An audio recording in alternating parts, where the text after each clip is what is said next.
જય સિયારામ. ધોરણ 10 વિષય ગણિતની અંદર આજે આપણે 7મું ચેપ્ટર શરૂ કરવાના છીએ.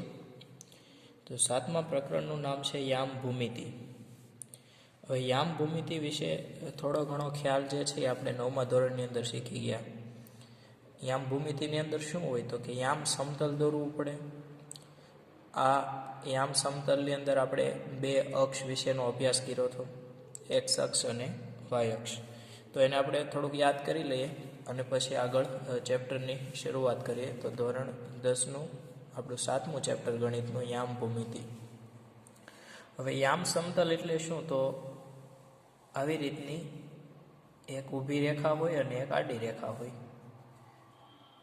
આ જે ઊભી અને આડી રેખા વડે આખું જે સમતલ છે જેની અંદર આપણે કામ કરીએ છીએ એના 4 ભાગ પડે અને આપણે યામ સમતલ કહીએ. આડી જે રેખા હોય એને આપણે નામ આપતા એક્સ અક્ષ, ઊભી જે રેખા હોય એને આપણે શું નામ આપતા તો કે વાય અક્ષ. બરાબર, આડી રેખાનું શું નામ મળે? એક્સ, અને ઊભી રેખાનું નામ વાય અક્ષ. આ આડી અને ઊભી રેખા જે ભેગી મળે એને શું કહેવાય તો કે ઉગમ બિંદુ. એને શું કહેવાય? ઉગમ બિંદુ. ઉગમ બિંદુના યામ આપણને ખબર છે 0, 0. બરાબર, ઉગમ બિંદુના યામ આપણે શું કહેતા તો કે 0, 0. એટલે કે એક્સ યામ પણ 0 હોય અને એનો વાય યામ પણ 0 હોય. હવે આ જે યામ સમતલ છે એમાં આડી અને ઊભી રેખા વડે એના 4 ભાગ પડે. પહેલું ચરણ, એને આપણે ચરણ તરીકે ઓળખીએ. બીજું, ત્રીજું અને ચોથું, એમ 4 ચરણની અંદર યામ સમતલ છે એ વિભાજિત થયેલું હોય. એમાં ઉગમ બિંદુથી તમે જમણી બાજુ જાઓ એટલે કે એક્સ અક્ષ ઉપર જાઓ આ બાજુ, તો તમને ધન સંખ્યા મળે એટલે કે પ્લસ સંખ્યા, અને આ બાજુ આવો એટલે માઇનસ ઋણ સંખ્યાઓ મળે. બરાબર, એવું જ તમને વાય અક્ષ ઉપર, તો કે વાય અક્ષ ઉપર જાઓ એટલે ધન પૂર્ણાંકો, અને વાય અક્ષ ઉપર નીચે આવો એટલે ઋણ પૂર્ણાંકો મળે. તો આજે એની સામાન્ય માહિતી છે એ આપણને ખબર હોવી જોઈએ. આપણે કોઈ પણ બિંદુ હોય એ બિંદુનું સ્થાન ક્યાં છે એ નક્કી કરવા માટે, ધારો કે તમને એમ કે એક્સ અક્ષ ઉપર કોઈ બિંદુ આવેલું છે 5 અને 0, એટલે કે એનું ઉગમ બિંદુથી અંતર કેટલું છે તો કે 5 એકમ છે, 5 સેન્ટીમીટર છે. 1 સેમીનું અંતર આપણે લઈએ તો એવી રીતે વાય અક્ષ ઉપર કોઈ બિંદુ હોય તો એનું અંતર આપણે મેળવતા એનો એક્સ યામ અને વાય યામ કેટલો છે એના આધારે આપણે અંતર મેળવી શકીએ. પછી એક્સ યામનું બીજું નામ શું હતું તો કે એક્સ યામને આપણે કોટી તરીકે ઓળખતા. એક્સ યામને શેના તરીકે ઓળખતા? કોટી. અને વાય યામનું બીજું નામ શું હતું તો કે વાય યામને આપણે ભુજ તરીકે ઓળખતા. એટલે કોઈ બિંદુનો કોટી અને ભુજ, તો કોટી એટલે એક્સ યામ થાય અને ભુજ એટલે વાય યામ થાય. તો આ બધી માહિતી છે એ આપણે 9મા ધોરણની અંદર યામ ભૂમિતિ જે ચેપ્ટર આવતું, પ્રકરણ નંબર 3 હતું, એની અંદર આપણે શીખી ગયા હતા. કોઈ પણ બિંદુનું અંતર કેટલું થાય તો એના માટે એક્સ અક્ષથી અંતર કીધું હોય તો આપણે એનો વાય યામ ધ્યાનમાં લેતા. વાય અક્ષથી અંતર કીધું હોય તો એક્સ યામને આપણે ધ્યાનમાં લેતા. તો આ બધી બાબતો છે કે જેના વિશેનો ખ્યાલ આપણે 9મા ધોરણની અંદર મેળવો હતો. ત્યાર પછી આ ચેપ્ટરની અંદર આપણે એક આજે નવો ટોપિક ભણવાના છીએ, એનું નામ છે અંતરસૂત્ર.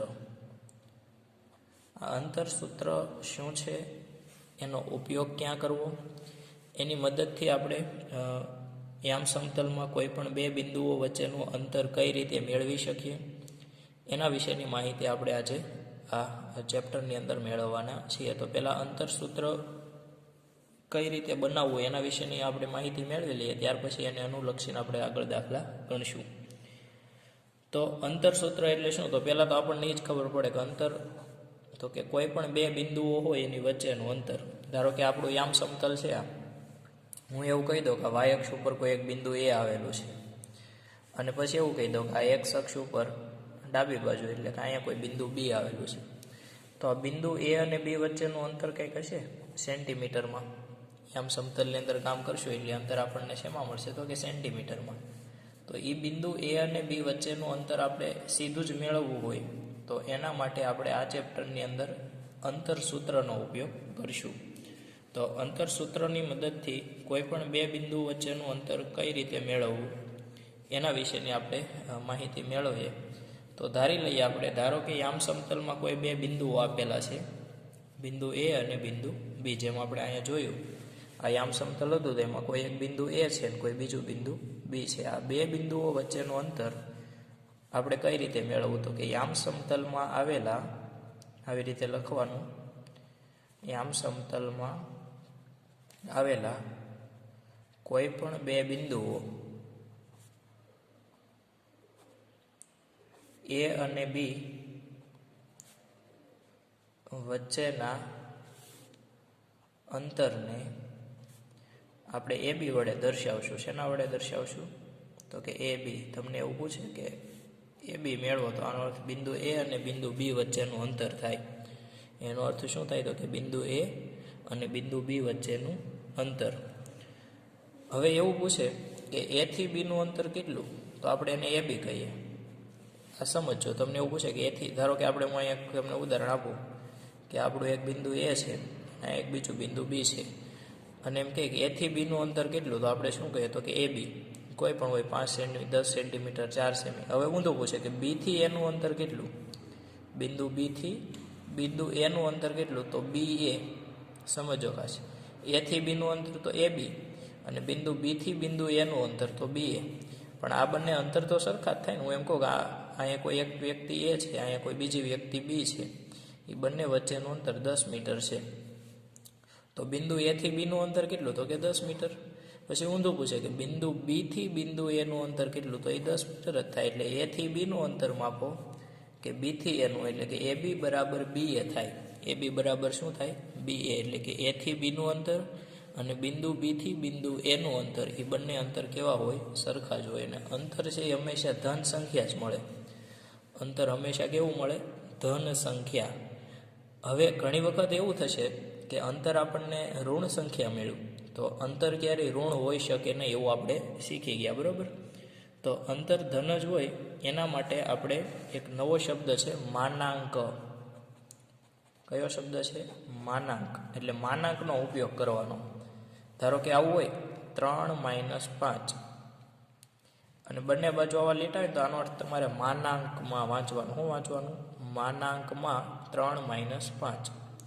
હવે આને સાદું રૂપ આપો તો આ 3 માંથી 5 કાઢો એટલે -2 વધે. 3 માંથી 5 જાય કેટલા વધે? તો કે મોટા પદની નિશાની. 5 માં 3 જાય 2, મોટું પદ એટલે 5, તો 5ની નિશાની એટલે -2 વધ્યા. પણ -2 ક્યાં છે? તો કે માનાંકની અંદર છે. એ ક્યાં છે? માનાંક. અને માનાંકમાંથી કોઈ સંખ્યા બહાર કાઢો એટલે એ પ્લસ થઈ જાય. માનાંકનો ઉપયોગ શું કામ કરવાનો?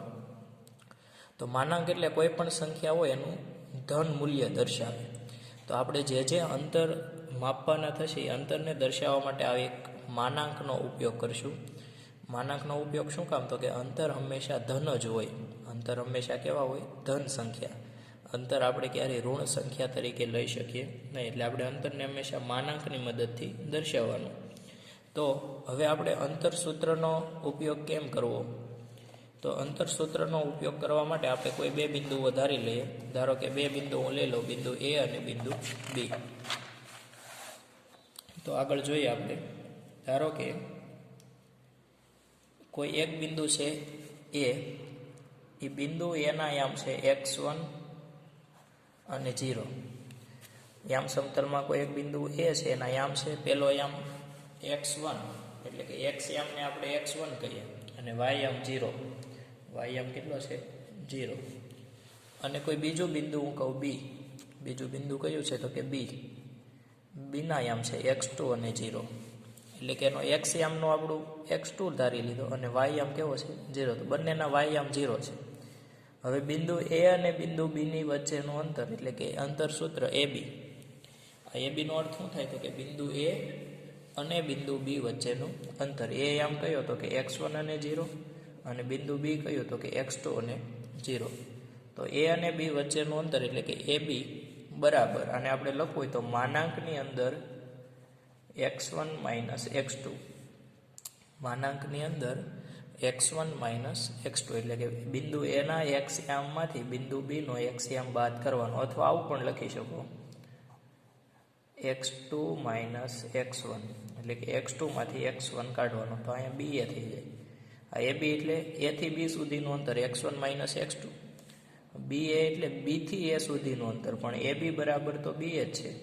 ab અને b એ કેવા હોય? સરખા. એટલે તમે આ રીતે જવાબ મેળવો તોય સરખો આવશે, આ રીતે મેળવો તોય સરખો. પ્લસ માઇનસનો ફેરફાર થાય, પણ એ હમણાં જ આપણે વાત કરી કે કોઈ પણ સંખ્યાને તમે માનાંક દ્વારા દર્શાવશો એટલે એ માઇનસ હશે તો પ્લસ થઈ જશે, એટલે એ કોઈ ચિંતા કરવાની આપણે જરૂર નથી. તો માનાંકની અંદર x1 માઇનસ x2 વડે દર્શાવે. આ બિંદુ જુઓ, એક્સ યામ એટલે એક્સ અક્ષ ઉપર આવેલા હોય. આ ક્યાં આવેલા હોય? તો કે એક્સ અક્ષ પર આવેલા હોય. તો તમારે લખવું હોય તો આવું લખી શકાય, એક્સ અક્ષ પર આવેલા કોઈ બે બિંદુઓ એના યામ x1 0 અને બીના યામ કયા? તો કે x2 0 ની વચ્ચેનું અંતર એટલે કે AB બરાબર x1 માઇનસ x2 અથવા x2 માઇનસ x1 માનાંકની અંદર. હવે આપણે આવી જ રીતે y અક્ષ પર આવેલા કોઈ બે બિંદુઓ લઈએ. y અક્ષ પર આવેલા બે બિંદુઓ. હવે જો મેં એવું કીધું y અક્ષ ઉપર આવેલા હોય તો એનો અર્થ એનો x યામ 0 હોય એવું આપણને આગળ પણ શીખી ગયા, છતાં એકવાર આપણે યાદ કરાવી દીધું કે કોઈ પણ બિંદુ y અક્ષ ઉપર આવેલું છે એવું ક્યારે કહેવાય? તો એનો x યામ 0 હોય, બિંદુનો x યામ કેવો હોય? 0, તો એ બિંદુ y અક્ષ ઉપર આવેલું હોય, બરાબર. તો ધારો કે y અક્ષ ઉપર આવેલું પહેલું બિંદુ એ છે, એનો x યામ 0 અને y યામને y1 ધારી લઈએ. અને કોઈ બીજું બિંદુ b છે, એ પણ ક્યાં છે? y અક્ષ ઉપર. તો y અક્ષ ઉપર હોય તો x યામ 0 અને y યામ y2 આપણે ધારીએ. તો y અક્ષ પર આવેલા કોઈ પણ બે બિંદુઓ a અને b માટે AB વચ્ચેનું અંતર એટલે કે AB બરાબર માનાંકની અંદર y1 માઇનસ y2 થાય. કેટલું થાય? માનાંકમાં y1 માઇનસ y2, અથવા તો આવું ઊંધું લખો, માનાંકમાં y2 માઇનસ y1. આ કાઉન્સ નથી, ધ્યાન રાખજો, અહીં સીધો લીટો હું કરું છું. કાઉન્સ અને માનાંક બંને શબ્દ જુદા છે. તો y અક્ષ ઉપર આવેલા કોઈ બે બિંદુઓ, ધારો કે પહેલું બિંદુ A છે, એના યામ y અક્ષ ઉપર છે એટલે x યામ તો 0 જ હોય, બીજો યામ y1, બીજું બિંદુ B 0 અને y2. તો એની વચ્ચેનું અંતર AB બરાબર y1 માઇનસ y2 બરાબર y2 માઇનસ y1. બંને સરખા જ થશે. માનાંક કાઢો એટલે માઇનસ હોય તો કેવું થઈ જાય? પ્લસ થઈ જાય. તો આ વાત હતી કોઈ અક્ષ ઉપર આવેલું બિંદુ. આ બિંદુઓ x અક્ષ ઉપર હતા એટલે એના y યામ 0 હતા. આ બિંદુઓ y અક્ષ ઉપર હતા એટલે x યામ 0 હતા. પણ કોઈ બિંદુ ચરણની અંદર આવેલું હોય, આપણું યામ સમતલ હોય, અહીંયા કોઈ બિંદુ આવેલું છે, ધારો કે ચરણમાં 3 5, અને અહીંયા કોઈ એક બીજું બિંદુ આવેલું છે 3 અને -4, બિંદુ A અને બિંદુ B. તો આ બે બિંદુ વચ્ચેનું અંતર કેમ મેળવવું? આમાં તો કોઈ x યામ કે y યામ કે એવું કંઈ 0 નથી ને. તો જ્યારે કોઈ બિંદુઓ સમતલના કોઈ એક ચરણની અંદર આવેલા હોય, અક્ષ ઉપર ન હોય, આ બે બિંદુઓ અક્ષ ઉપર હતા. અક્ષ ઉપર હોય એ ખબર ક્યારે પડશે? તો x અક્ષ ઉપર હોય તો y યામ 0 લેવાના, y અક્ષ ઉપર હોય તો x યામ 0 લેવાના. પણ એક પણ યામ 0 ન હોય. તો આવા બિંદુઓ વચ્ચેનું અંતર મેળવવું હોય તો કેમ મેળવાય? તો ધારો કે એક બિંદુ A છે, એના યામ હું ધારી લઉં x1 અને y1. બિંદુ A ના યામ કયા થયા? તો કે x1 અને y1. બિંદુ B એના યામ તો કે x2 અને y2. બિંદુ B ના યામ કયા થયા? x2 અને y2. સમતલની અંદર આવેલા કોઈ બિંદુ હોય એની વચ્ચેનું અંતર આપણે મેળવવું હોય તો AB, બિંદુ A અને બિંદુ B વચ્ચેનું અંતર AB અંતર સૂત્રની મદદથી. કોની મદદથી? અંતર સૂત્રની મદદથી.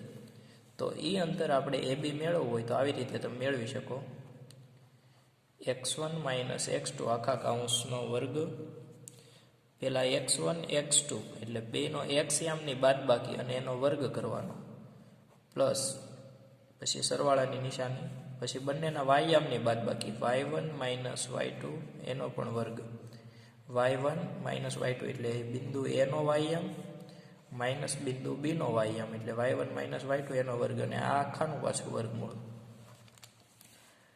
x1 માઇનસ x2 એનો વર્ગ પ્લસ y1 માઇનસ y2 એનો વર્ગ. આ આપણું મુખ્ય અંતરસૂત્ર થાય. જે આપણે અંતરસૂત્રની વાત કરતા તો આપણું અંતરસૂત્ર કયું?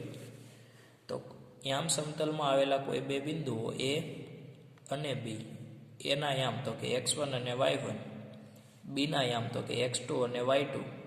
તો એની વચ્ચેનું અંતરસૂત્રની મદદથી મેળવવું હોય તો AB બરાબર વર્ગમૂળની અંદર x1 માઇનસ x2 આખા કાઉન્સનો વર્ગ પ્લસ y1 માઇનસ y2 આખા કાઉન્સનો વર્ગ અને એનું પાછું આખાનું વર્ગમૂળ. અથવા એ બી બરાબર આ x1ની જગ્યાએ હું x2 લખું, ઊંધું કરી નાખું, x2 માઇનસ x1 એનો વર્ગ પ્લસ અહીં y2 આગળ લઈ લો, y2 માઇનસ y1 એનો વર્ગ, અને પછી આખાનું વર્ગમૂળ કરું તો એ બંને જવાબ કેવા આવશે? સરખા જ આવશે, બરાબર. એટલે એ કોઈ ચિંતા કરવાની જરૂર નથી. તો આ રીતે તમે અંતરસૂત્રની મદદથી કોઈ પણ બે બિંદુ વચ્ચેનું અંતર મેળવી શકો. અને આ જે સૂત્ર છે એ બી બરાબર વર્ગમૂળમાં x1 માઇનસ x2નો વર્ગ વત્તા y1 માઇનસ y2નો વર્ગ, એને અંતરસૂત્ર તરીકે ઓળખવામાં આવે છે. હવે આ જે અંતરસૂત્ર છે એના કેટલાક ગુણધર્મો છે, તો એ આપણને સામાન્ય ગુણધર્મો ખબર જ હોય કે અંતર હંમેશા ધન મળે. અંતરસૂત્રની મદદથી આપણે જે અંતર મેળવશું હંમેશા કેવું છે? ધન છે. પછી આ બેમાંથી કોઈ પણ સૂત્રનો તમે ઉપયોગ કરશો, જવાબ કેવો મળશે?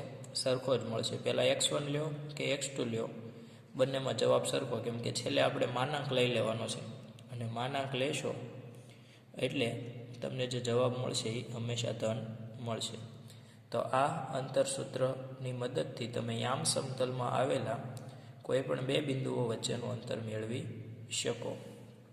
બધાએ વ્યવસ્થિત થિયરીનો વિડીયો છે એ જોઈ લેવાનો છે, અને હોમવર્કની અંદર આ જે થિયરી ભણાવી છે એ તમારે વ્યવસ્થિત બાકી બુકમાં અને રફ બુકમાં લખી નાખવાની છે. અસ્તુ, જય સિયારામ.